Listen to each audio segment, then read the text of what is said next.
We're explaining how to effortlessly convert MATLAB code to Python. MATLAB and Python, while both powerful for scientific computing, have different syntaxes and functionalities. Direct line-by-line translation rarely works. Instead, we focus on understanding the underlying algorithm and then implementing it in Python using its equivalent libraries. Let's break down the process step by step. 1. Understand your MATLAB code. Before even thinking about Python, thoroughly understand the MATLAB script. What problem does it solve? What are the input variables, the steps involved, and the expected output? Add comments if necessary to clarify any confusing parts. This step is crucial for successful conversion. 2. Identify equivalent Python libraries. MATLAB has its built-in functions. Python relies on external libraries. NumPy is the cornerstone, offering array manipulation similar to MATLAB's.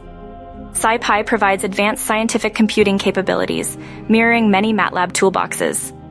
Matplotlib handles plotting, much like MATLAB's plotting functions. For specific MATLAB toolboxes, find their equivalent Python alternatives. For example, image processing libraries like OpenCV or scikit-image. 3. Translate core functionalities. Begin translating the central logic of your MATLAB code. Focus on algorithms rather than literal syntax. For example, a MATLAB for loop translates directly to a Python for loop. However, matrix operations might need adaptation. In MATLAB, you might index a matrix as aij. In NumPy, it would be aij. Remember, NumPy uses zero-based indexing while MATLAB uses one-based indexing.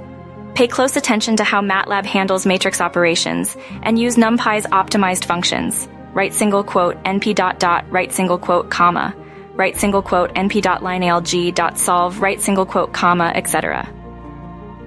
For efficiency. 4. Handle data structures. MATLAB structures have their counterparts in Python dictionaries. MATLAB cells, which can hold mixed data types, can often be represented using Python lists or nested dictionaries. Be mindful of data type conversions. MATLAB might implicitly convert between data types.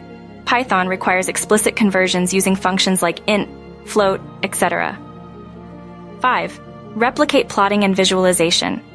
If your MATLAB code includes plots, use Matplotlib in Python to recreate them. Matplotlib's syntax is different but offers comparable functionality. Explore different plotting styles and customizations to match your MATLAB plots closely. 6. Test and debug. Convert your code in chunks, testing each part individually. Python's debugging tools, print statements, debuggers, can be invaluable in identifying and fixing errors during the conversion process. Don't attempt to convert everything at once. A gradual approach is more efficient and less error-prone. 7. Optimize for efficiency. Python with the right libraries like NumPy can be just as efficient as MATLAB. Utilize vectorized operations whenever possible to minimize explicit loops. Profiling tools can help identify performance bottlenecks and guide optimization efforts. By following these steps methodically, you can effectively and efficiently convert your MATLAB code to Python, ensuring accuracy and efficiency in your scientific computing tasks. Remember, the key is to focus on the algorithm and adapt to Python's syntax and library ecosystem.